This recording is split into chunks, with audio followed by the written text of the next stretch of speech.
Hello guys, medyo ano tayo ngayon guys, nakakalungkot isipin guys kasi yung isang tao natin guys, medyo nadisgrasya. Ayun guys,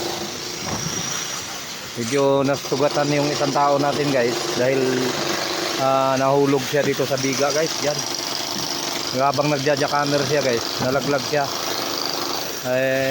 Kahit may harness siya guys, medyo ano, sumabit talaga siya. Mama siya sa biga pagkalaglag guys. Hindi naman totally talaga ano, malaki yung damage. Nagkakagasgas lang. Kunti lang naman guys yung gasgas niya. Pero medyo na doon, ginagamot pa natin, pinapagamot natin sa ano, mga tao rin natin guys. Kasi medyo na-disgrasya siya guys. Kawawa yung kulot namin guys. Yung malakas ko pa naman tao guys. Sobrang bilis ng trabaho nila, medyo na ano, na-disgrasya konti. Yan. Pasalamat na lang tayo guys dahil maging maayos naman.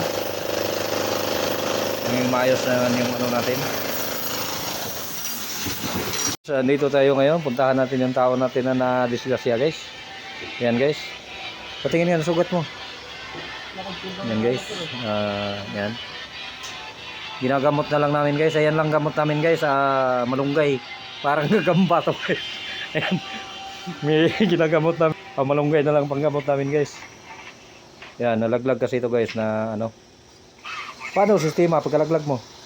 Pagding ko dun sa may inupuan ko, biglang tumaob. Gulat nga ako eh. Hindi, habang nagja-jackamer ka. Hindi, umusog lang ako onte, tapos dumin ako ng onte. Saan biglang tumaob.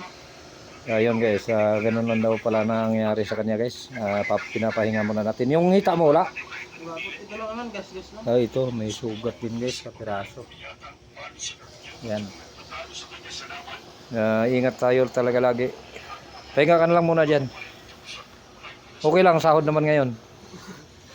Okay na guys. Dasal naman tayo guys, naging okay pa rin.